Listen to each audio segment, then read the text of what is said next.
ശിവരാത്രി ശിവരാത്രി നോമ്പെടുക്കട്ടെ. എന്തിന്? നമ്മള് കുഞ്ഞു കുട്ടിയല്ലേ, മോള് നോമ്പൊന്നും എടുക്കണ്ട. രാത്രിയിൽ ഉറക്കൊഴിച്ച് കാത്തിരിക്കേണ്ടി വരും. വലുതാവുമ്പല്ലേ മുടങ്ങാണ്ട് എല്ലാ കൊല്ലം എടുത്തെടുത്തെടുത്ത് ദൈവം തന്ന സാധനം എന്താ വരുന്ന.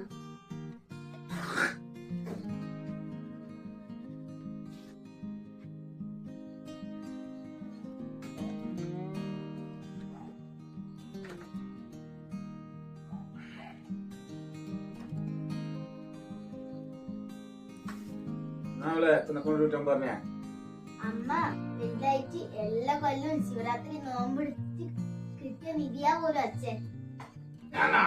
നല്ല